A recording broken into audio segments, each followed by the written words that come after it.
Halo semua, Assalamualaikum warahmatullahi wabarakatuh. Selamat siang sahabat.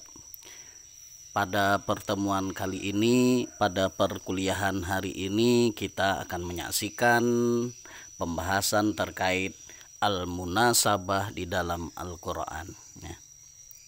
Al-munasabah dalam Al-Quran, tepatnya dalam terkait ulumul Quran. Nah, pada pertemuan kali ini secara spesifik akan dipresentasikan oleh mahasiswa dari lokal A dan lokal B. Tema terkait makna al-munasabah ini akan disampaikan oleh Buyung Zorgi Padillah dari lokal A bersama dengan Yoga dari lokal B. Sedangkan materi terkait macam-macam al-munasabah disampaikan oleh Farhanuddin dari lokal A dan Jainal Ilmi dari lokal B. Sebagai materi penutup terkait al-munasabah, yakni tentang kegunaan mempelajari al-munasabah, akan disampaikan oleh Habibi dari lokal A bersama dengan Jaki Mubarak dari lokal B. Sebelum menyaksikan ini, sebelum lebih lanjut kita membahas terkait al-munasabah, kami sangat mengharapkan kritik, saran yang disampaikan dalam status, dalam komentar, pada kolom komentar di bawah. Kenapa? Karena kami ingin membangun motivasi sekaligus apresiasi bagi sahabat-sahabat yang mungkin sudah bersusah payah untuk menyajikan presentasi terkait materinya. Tapi jangan lupa subscribe, aktifkan kode loncengnya, dan beri komentar yang banyak ya. Terima kasih, selamat menyaksikan presentasi dari kawan-kawan.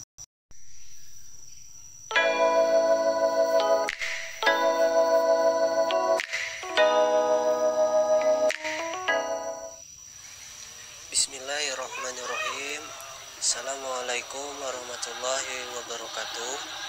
Perkenalkan, di sini ngaran ulun Buyung Zorgi Fadilah, ulun dari lokal A, Pendidikan Agama Islam semester 2. Di sini ulun hendak menyampaikan makalah ulun yang berjudul Makna Al-Munasabah.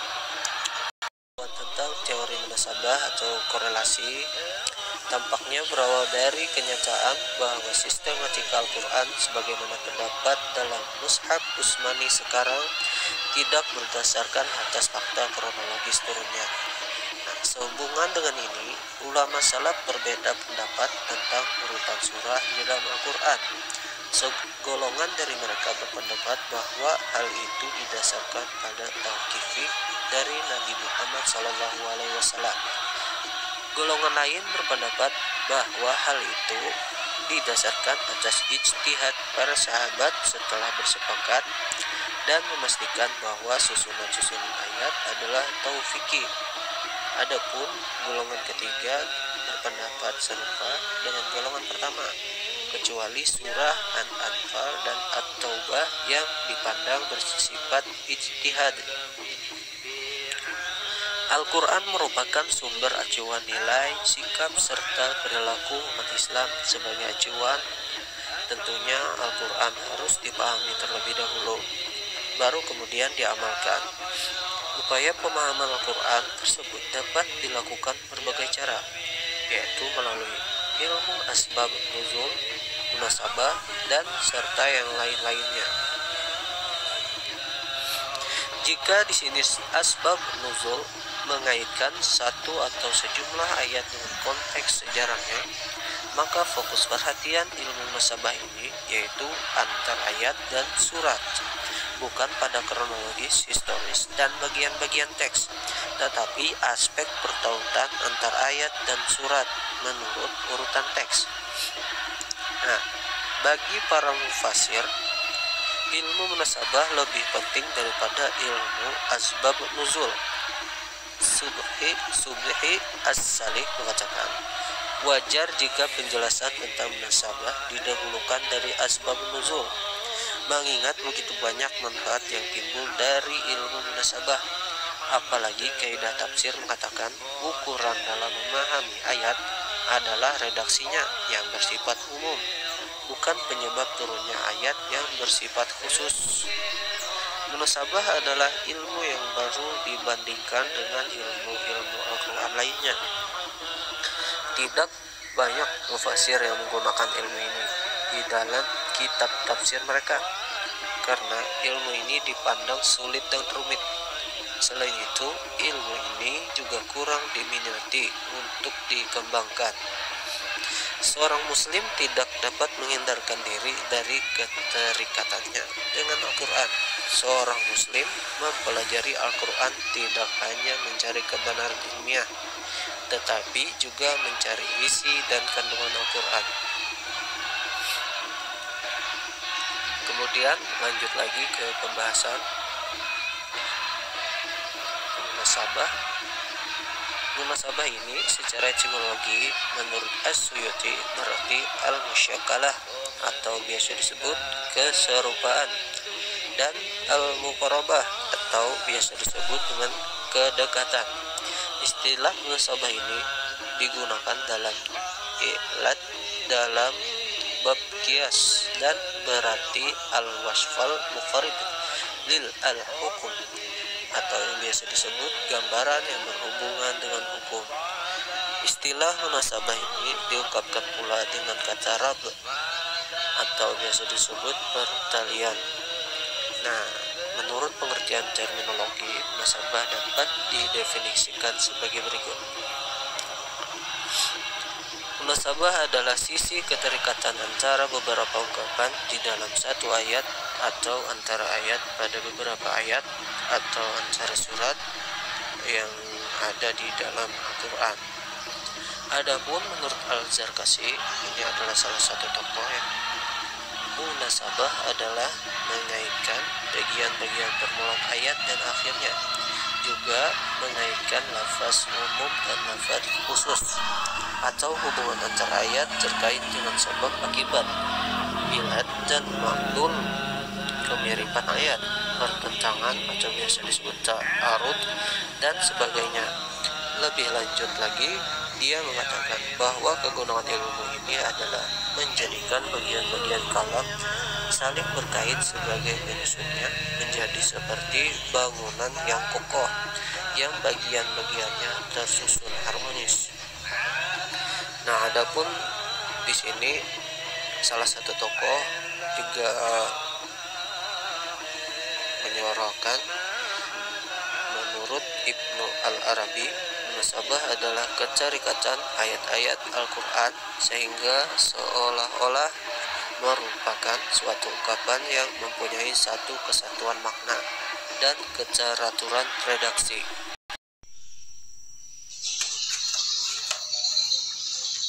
Assalamualaikum warahmatullahi wabarakatuh. Perkenalkan, nama saya Yoga. Di sini saya akan menjelaskan tentang macam-macam munasabah. Salah satu daripada macam-macam munasabah ialah kegunaan mempelajari munasabah dari aspek pendidikan. Ilmu-ilmu Al-Quran merupakan rangkaian ilmu yang saling berkaitan.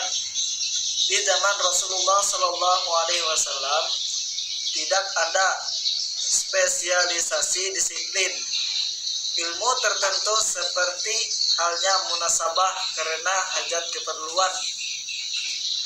Saat itu cukup sederhana sesuai dengan tuntutan zaman saat itu.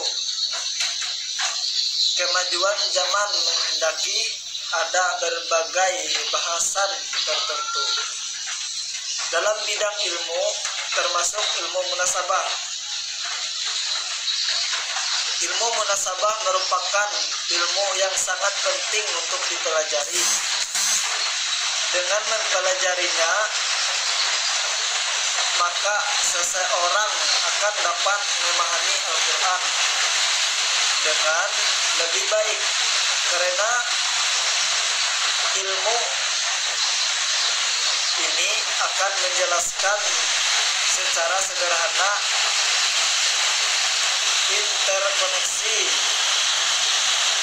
antara ayat dan surah dalam Al-Quran.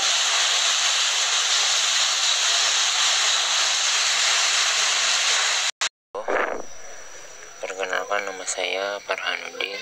Di sini saya akan menjelaskan sedikit tentang macam-macam al-munasabah. Untuk mempersingkat waktu, langsung saja kita menuju ke pembahasan. Bab 2, pembahasan macam-macam al-munasabah. Pertama, munasabah antara ayat dengan ayat. Pada umumnya para penulis yang menjelaskan tentang munasabah antara ayat dengan ayat tidak ada perbedaan yang mendasar.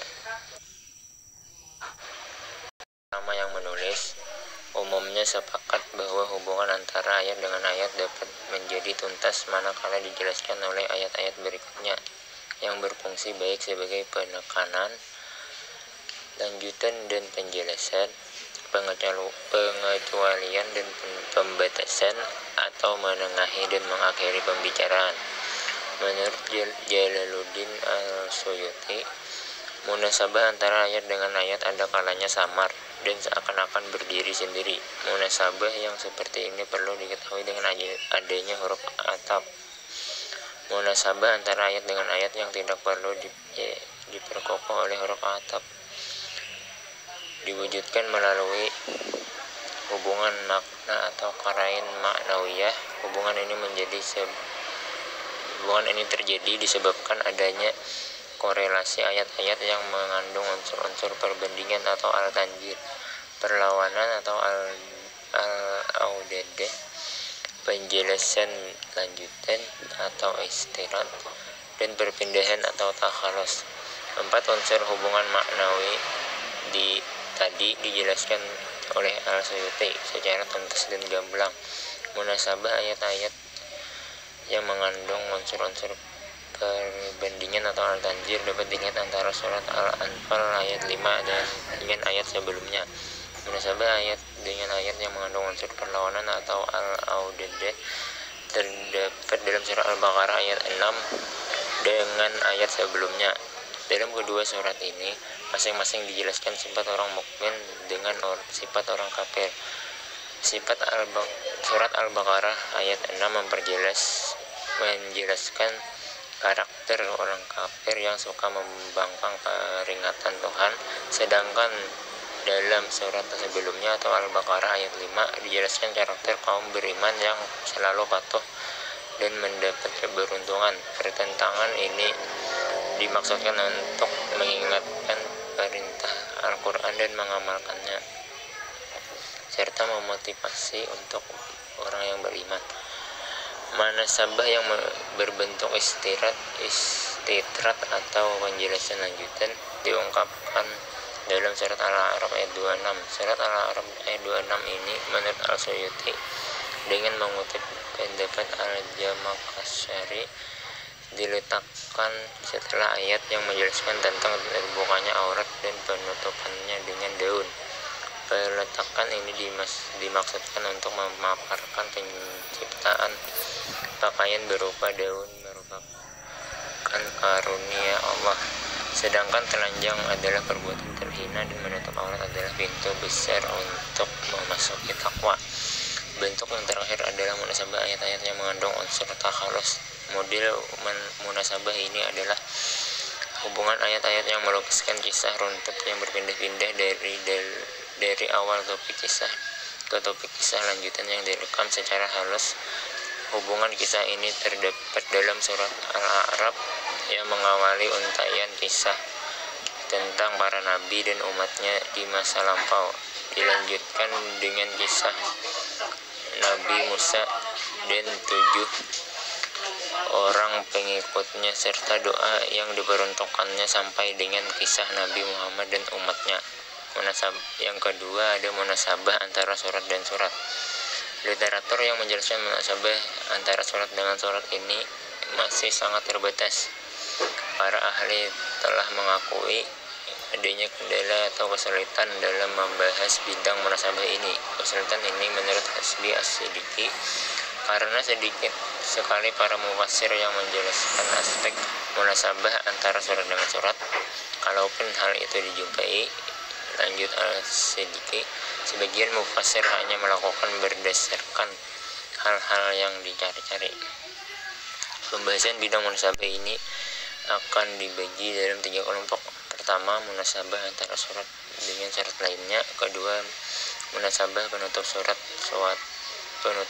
surat dengan pembukaan suatu surat berikutnya. Ketiga, munasabah antara awal dan akhir uraian surat. Pertama, munasabah antara surat dengan surat lainnya. Bentuk munasabah ini adalah antara surat yang satu berfungsi memperinci apa yang dijelaskan secara global pada surat sebelumnya. Misalnya ungkapan Alhamdulillah dalam surat Al-Fatihah diperinci oleh surat Al-Baqarah ayat 287 dan 152. Kedua, munasabah penutup suatu surat dengan pembukaan surat.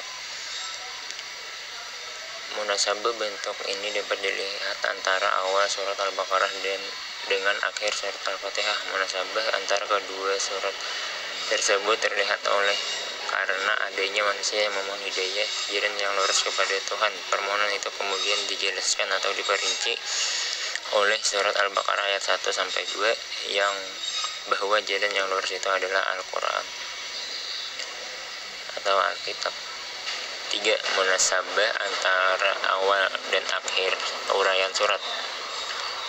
Al-Suyuti banyak menjelaskan bentuk contoh munasabah ini. Di antara kisah yang cukup menarik adalah kisah 2 figur Nabi yang direkam secara dramatis oleh surat Al-Qasas.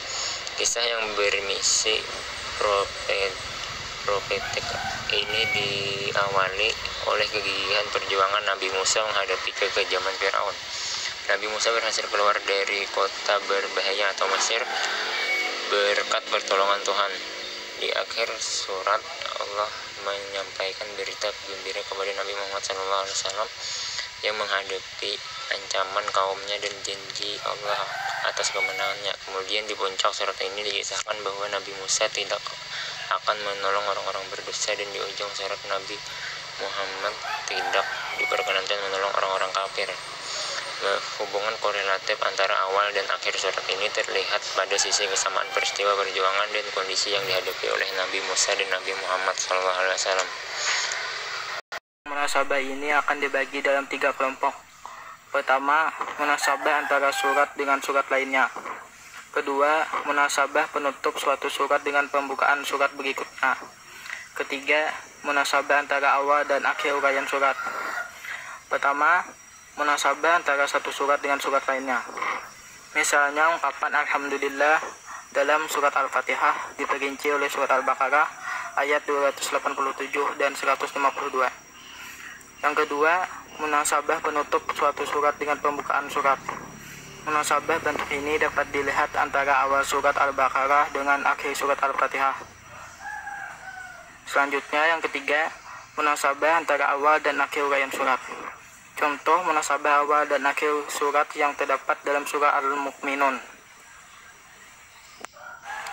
Yang terakhir, lahirnya pengetahuan tentang korelasi atau munasabah ini berawal dari kenyataan bahwa sistematikan Al-Quran sebagaimana terdapat dalam Mushaf Utsmani sekarang tidak berdasarkan pada kronologis turunnya. Itulah sebabnya terjadi perbedaan pendapat di kalangan ulama salaf tentang urutan surat dalam Al-Quran. Macam-macam munasabah secara umum: A. Munasabah antara ayat dengan ayat. B. Munasabah antara surat dengan surat. Itu saja hasil dari makalah saya dengan yang judulnya kegunaan pelajari munasabah. Sebelum masuk ke pembahasan, saya akan menjelaskan dulu latar belakang, musan masalah dan tujuan. Latar belakang kenapa makalah ini dibuat, yaitu Al-Quran merupakan kitab yang paling suci di antara kitab suci lainnya.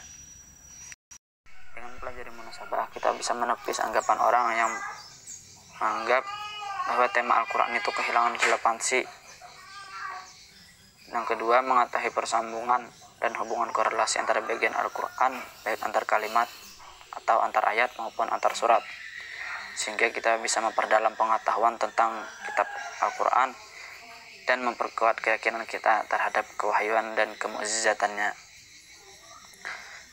Kita juga bisa mengetahui mutu dan tingkat kebalaghahannya bahasa Al-Quran dalam konteks kalimat-kalimatnya yang satu dengan yang lainnya, serta persesuaian ayat atau surat yang satu dengan yang lainnya dapat membantu kita dalam menafsirkan ayat Al-Quran secara lebih tepat dan akurat setelah kita mengetahui hubungannya.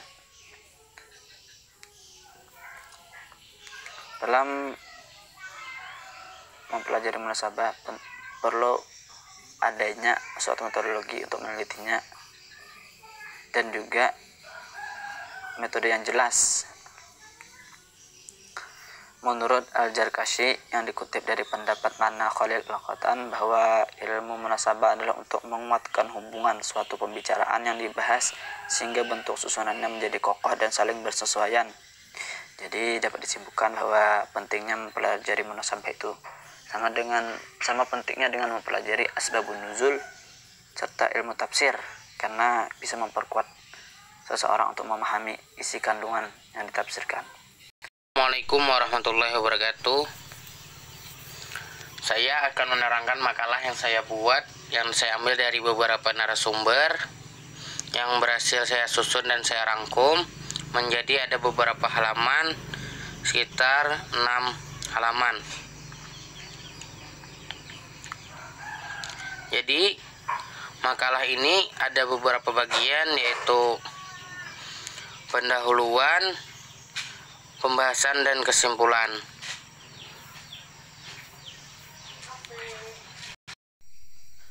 Dengan mempelajari al-munasabah akan dapat membantu seseorang dalam menafsirkan ayat-ayat Al-Quran secara lebih tepat dan akurat setelah diketahui dengan interkoneksi suatu kalimat atau ayat dengan kalimat atau ayat yang lain sebagai satu kesatuan yang terintegrasi dengan sangat baik. Pembahasan kegunaan mempelajari al-munasabah. Sebagaimana sebab an-nuzul, munasabah sangat berperan dalam memahami Al-Quran. Muhammad Abdullah Daras berkata, sekalipun permasalahan-permasalahan yang diungkapkan oleh surat-surat itu banyak, semuanya merupakan satu kesatuan pembicaraan yang awal dan akhirnya saling berkaitan. Maka bagi orang yang hendak memahami sistematika surat semestinya ia memperhatikan keseluruhannya, sebagaimana juga memperhatikan segala permasalahannya. Di samping itu, para ulama bersepakat bahwa Al-Quran ini yang diturunkan dalam 20 tahun lebih dan mengandung bermacam-macam hukum karena sebab yang berbeda-beda. Sesungguhnya memiliki ayat-ayat yang mempunyai hubungan erat hingga tidak perlu lagi mencari asbab nuzulnya, karena pertautan satu ayat dengan ayat lainnya sudah bisa mewakilinya. Berdasarkan prinsip itu pula lah Az-Zarkashi mengatakan bahwa jika ada sebab an-nuzul yang lebih utama dan mengemukakan munasabah, lebih jauh lagi kegunaan mempelajari ilmu munasabah dapat dijelaskan sebagai berikut. 1. Dapat mengembangkan bagian anggapan orang bahwa tema-tema Al-Quran kehilangan relevansi antara satu bagian dan bagian yang lainnya. 2.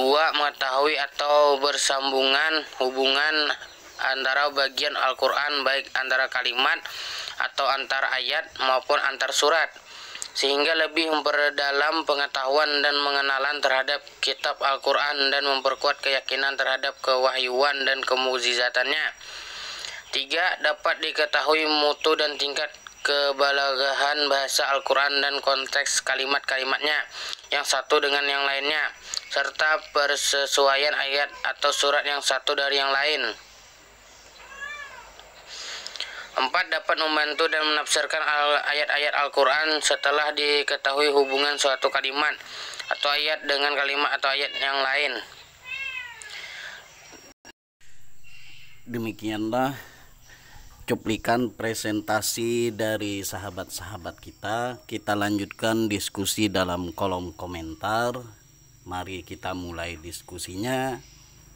Kita akhiri cuplikan presentasi ini dengan wassalamualaikum warahmatullahi wabarakatuh.